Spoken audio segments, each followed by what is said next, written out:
Bonjour et bienvenue à notre émission. Ici c'est Audrey Mack avec le ministère Gotel. Je suis en collaboration avec le ministère d'Andrew Wommack pour la francophonie. Et nous avons ensemble partagé déjà 2 émissions où nous avons abordé le sujet de la Sainte Seine pour vraiment découvrir qu'est-ce que c'est que la Sainte Seine et quels sont les bienfaits de la Sainte Seine. Est-ce que c'est simplement un exercice chrétien, religieux que l'on fait à l'église, ou alors si c'est quelque chose vraiment qui a une signification, une importance, et on a vu dans les émissions précédentes que c'était le commandement de Jésus, qu'il avait parlé directement à Paul, il était apparu à Paul et lui avait donné l'enseignement, il lui avait révélé exactement ce que Jésus, le soir avant d'être crucifié, il avait lui-même révélé à ses disciples. Paul l'avait entendu de la bouche de Jésus-Christ et il nous l'a amené dans 1 Corinthiens chapitre 11 que c'était un commandement, un mémorial, une célébration que vous et moi nous devons faire par la foi, en mémoire de ce que Jésus a fait. Par la foi, ça veut dire que quand on participe à la Sainte Seine, on le fait par la foi pour s'approprier les bienfaits qui appartenaient au peuple d'Israël dans Exode 12 et qui nous appartiennent en Jésus-Christ. Et des bienfaits encore bien meilleurs. On a vu le pardon, échapper à la colère et au jugement, recevoir l'amour de Dieu, la grâce de Dieu, recevoir la guérison et la force et recevoir la délivrance de mauvaises habitudes. Si vous avez un problème avec quelque chose qui vous fait tomber dans la faiblesse de la chair, c'est là que vous pouvez recevoir la délivrance, la guérison, l'amour, le pardon. Bref, c'est quelque chose de fabuleux, participer à la Sainte Seine. Et vous savez que la Sainte Seine, c'est quelque chose que l'on peut faire nous-mêmes à la maison. On n'a même pas des fois besoin d'aller à l'église. C'est bien de le faire à l'église, parce que vous êtes là avec le corps du Christ ensemble. Mais vous pouvez le faire aussi tout seul à la maison. Si le diable vous attaque, si vous avez besoin, et vous pouvez le faire tous les jours, Jésus dit, faites-le autant de fois et rappelez-vous ce que Jésus a fait sur la croix. Amen. L'important, c'est de le faire par la foi. Amen. Vous savez que vous êtes appelés à être prêtre, sacrificateur et roi en Jésus-Christ.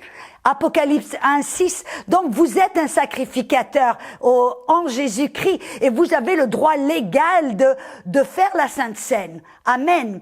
Alléluia. Ça, c'était une petite parenthèse pour vous tous et pour vous encourager à participer à la Sainte Seine, même chez vous à la maison. Et en tant que père de famille, prenez la Sainte Seine en famille. C'est tellement puissant. Amen. Alléluia. Mais aujourd'hui, je veux aborder quelque chose un petit peu de plus, parce que il y a un passage, voyez, dans 1 Corinthiens chapitre 11 où Paul nous a révélé que nous devons boire la coupe, manger le pain, nous rappeler l'agneau de Pâques. Mais il y a un passage qui a amené beaucoup de confusion, beaucoup de frustration et qui ont gardé beaucoup de personnes un petit peu dans l'ignorance et dans la condamnation et qui ont empêché à de nombreuses personnes de participer à la Sainte Seine et de recevoir les bienfaits de la Sainte Seine. Ça se trouve dans 1 Corinthiens 11, dans les versets maintenant 27 à 30. Écoutez ce que Paul nous dit. C'est pourquoi celui qui mangera le pain ou boira la coupe du Seigneur indignement, je souligne, sera coupable envers le corps et le sang du Seigneur. Que chacun donc s'éprouve soi-même ou se juge soi-même, et qu'ainsi il mange du pain et boive de la coupe, car celui qui mange et boit sans discerner, je souligne, sans discerner le corps du Seigneur, mange et boit un jugement contre lui-même. Et c'est pour cela qu'il y a parmi vous beaucoup d'infirmes et de malades, et qu'un grand nombre sont morts. Et là donc on doit se poser la question, parce que là il y a un avertissement. Il nous dit, là Paul il dit, faites attention de ne pas manger indignement. Donc on doit répondre à la question, on doit se poser la question, qu'est-ce que c'est que de manger le pain et de boire la coupe indignement? Qu'est-ce que c'est que de participer à la Sainte Seine indignement? La plupart des gens vous disent, ben oui, si tu as un péché quelconque dans ta ta vie que tu n'as pas confessée, alors hop, tu amènes le jugement sur ta vie. Regardons ça d'un petit peu plus près. Parce qu'on pourrait se poser la question si on doit se débarrasser, on se dit on doit confesser tous les péchés, même les péchés qu'on n'a pas commis, on doit se focaliser sur le péché, on doit se débarrasser de tout ça avant de participer à la Sainte Seine. Ce serait comme, parce que vous vous rappelez ce que la Sainte Seine, c'est pour s'approprier le sang de Jésus qui dit l'amour de Dieu, plus de jugement, plus de colère, le pardon, bref, la guérison. Si on se dit je dois me débarrasser complètement de tout péché, petit péché, moyen péché, gros péché, avant de prendre la Sainte Seine, c'est comme si quelqu'un qui se dirait je dois me prendre une douche avant de me prendre un bain. Ce serait un peu ridicule, n'est-ce pas? Tu dirais, attends, je prends une douche, comme ça, je peux prendre un bain. Parce que quand on prend la Sainte Seine, c'est pour s'approprier l'amour de Dieu, le pardon de Dieu, la grâce de Dieu. Et donc, on doit se poser la question, alors, qu'est-ce que c'est que de manger indignement? La prochaine question que je me pose, alors, parce que vous savez, nous sommes tous en construction. Jésus a payé pour tout le péché du monde, passé, présent et futur. Le péché avec un grand P a été payé, une fois pour toutes, par Jésus. Et vous et moi, nous sommes dans notre esprit sauvés. La Bible nous dit dans 1 Jean 4, 17, tel qu'il est, Jésus, tel nous sommes, dans ce monde, dans notre esprit. Nous sommes pardonnés, aimés, on a vu sauvés, et donc là, on doit se dire, qu'est-ce que c'est? Qu'est-ce que c'est qui me rend digne? Est-ce que ce sont mes œuvres qui me rendent digne devant Dieu? Non, c'est notre foi en Dieu, en Jésus qui nous rend dignes, n'est-ce pas? Ce ne sont pas nos œuvres. Le bout, si vous lisez le livre aux Romains, on voit que ce ne sont pas nos œuvres qui nous rendent dignes de nous approcher vers Dieu et de participer à la Sainte Seine. Donc, si nos œuvres ne peuvent pas nous rendre dignes, nos œuvres ne peuvent pas nous rendre indignes. Donc, qu'est-ce que c'est qui nous rend indignes? La Bible, en fin de compte, nous le révèle. Quand vous vous rappelez, je vous ai dit, on souligne. Parce que on a vu que de boire la coupe et de manger le pain indignement, ça nous disqualifie pour participer à la Sainte Seine et ça amène du jugement. Mais on a vu, vous vous rappelez, j'ai dit souligner parce que l'apôtre Paul nous révèle qu'est-ce que c'est que de manger et de boire d'une manière indigne ou indignement. Il nous dit, car ceux qui mangent et qui boivent sans discerner le corps du Seigneur, mangent et boivent un jugement contre lui-même. Et il dit même, c'est pour cela que beaucoup sont infirmes, sont malades et qu'un certain nombre meurent. Là, Paul nous révèle que de boire et de manger indignement, ce sont ceux qui ne discernent pas le corps du Christ. Ce qui nous amène à nous poser une autre question. Vous voyez, ce ne sont pas nos œuvres qui nous rendent dignes, et ce ne sont pas nos œuvres qui nous rendent indignes, mais c'est ceux qui ne discernent pas le corps du Christ. Et la parole discerner, là, j'ai fait une petite étude, j'ai recherché, c'est la parole diakrino. Discerner, diakrino, le corps du Christ. Et vous savez, diakrino, qu'est-ce que ça veut dire? Ça veut dire séparer correctement, faire une distinction. Et vous savez, ça veut dire que pour discerner le corps du Christ, on doit séparer correctement le corps du Christ ou faire une distinction correcte dans le corps du Christ. On doit faire une distinction, il y a quelque chose qui va nous distinguer, on doit séparer correctement. Et voyez, qu'est-ce que c'est qu'on sépare? Qu'est-ce que c'est qu'on doit distinguer? Et là, c'est là où je veux aller. Parce que, voyez, si tous les bienfaits qui nous appartiennent au travers de l'agneau de Pâques, si tous les bienfaits qui appartenaient au peuple d'Israël au travers de l'agneau du Pâques, il leur permettait de recevoir la délivrance, la guérison, le pardon et tout ça. Ils ont les mêmes bienfaits, ça veut dire que les mêmes distinctions ou les mêmes comment je pourrais appeler ça, les mêmes restrictions, voilà, qui appartenaient au peuple d'Israël quand ils mangeaient l'agneau de Pâques seront les mêmes restrictions qui vont nous appartenir quand nous participons à la Sainte Seine. Parce que rappelez-vous que l'agneau de Pâques, c'était l'ombre des choses à venir, et la Sainte Seine, c'est l'acte, c'est le corps du Christ. Amen. C'est un rappel de ce que Jésus a fait dans son corps. Amen. Et c'est le corps du Christ qui nous permet de recevoir les bienfaits. Et donc, si les bienfaits qui appartenaient à l'agneau de Pâques sont les mêmes bienfaits qui nous appartiennent au travers de la Sainte Seine, les restrictions qui appartenaient au peuple d'Israël, qui participer à l'agneau de Pâques vont devoir être les mêmes restrictions qui nous appartiennent quand on participe à la Sainte Seine. Et quelles étaient les restrictions? Ça se trouve dans Exode 12. Voyez le parallèle, l'agneau de Pâques, la Sainte Seine. Colossiens 2:10 dit c'était l'ombre des choses à venir, mais le corps est en Christ.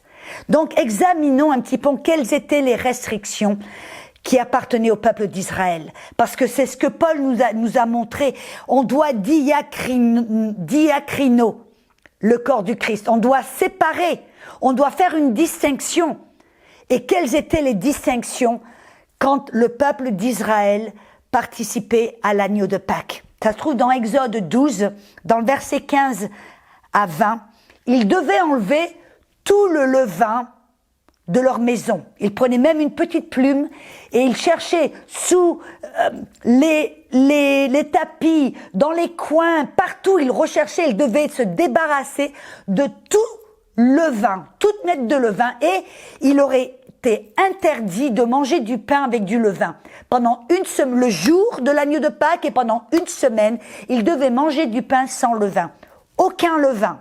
Et la deuxième distinction, c'est que ceux qui participaient à l'agneau de Pâques devaient être circoncis.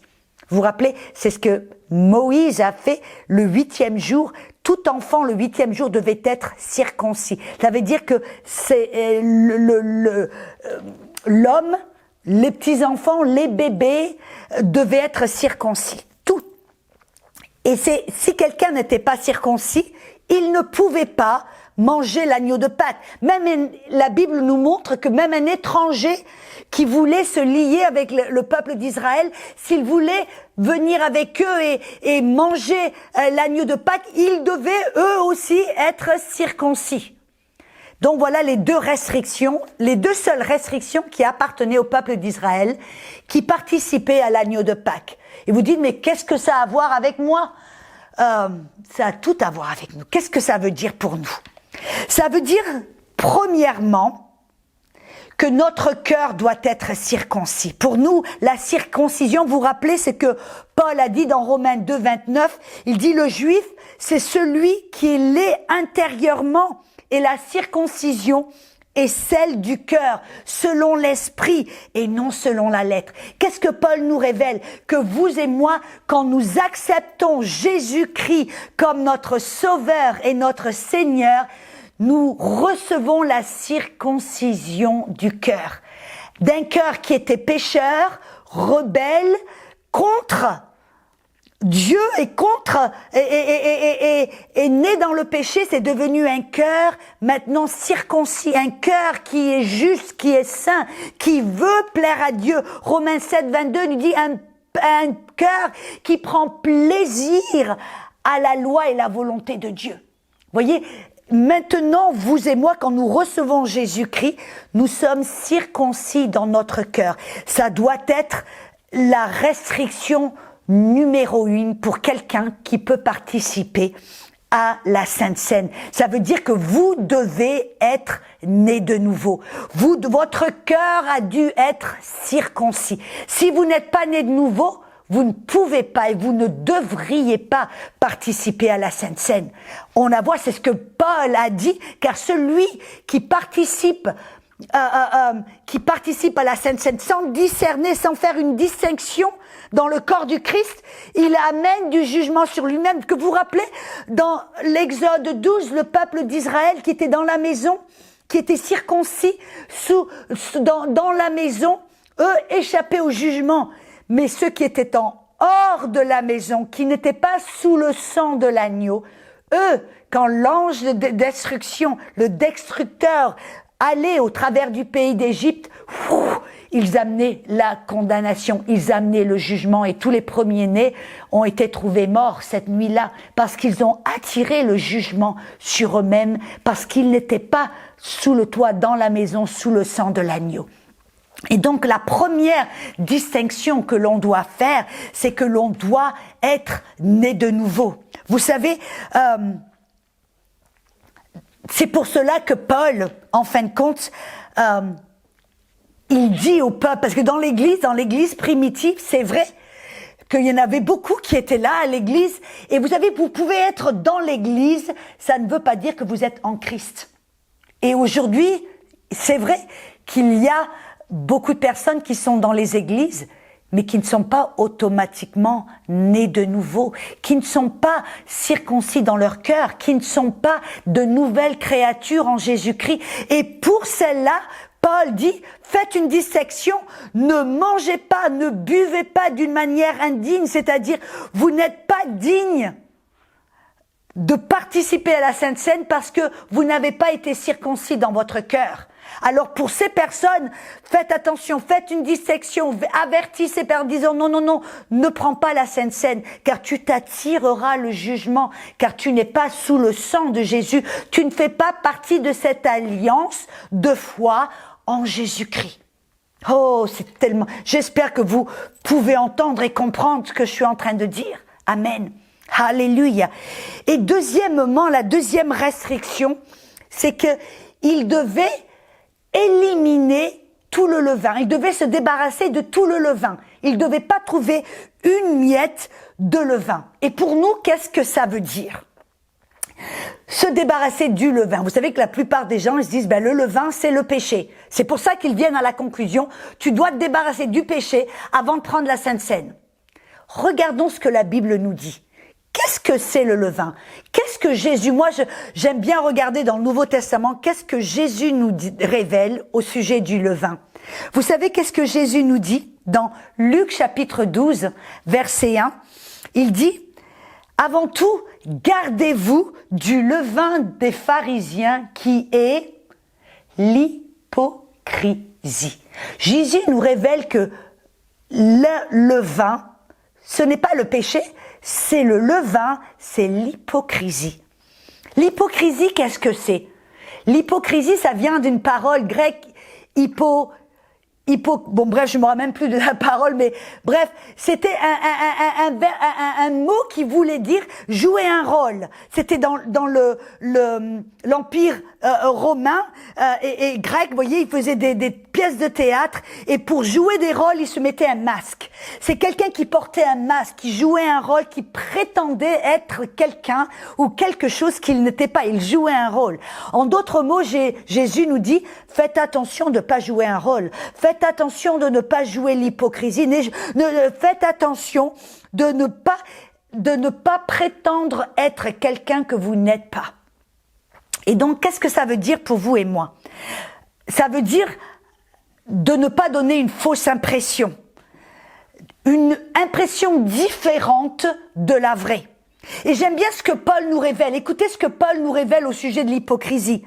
Dans 1 Corinthiens 5, verset 8, il dit, c'est pourquoi célébrons la fête, non avec du vieux levain, ni avec un levain de malice et de méchanceté, mais avec des pains sans levain, des pains de sincérité et de vérité.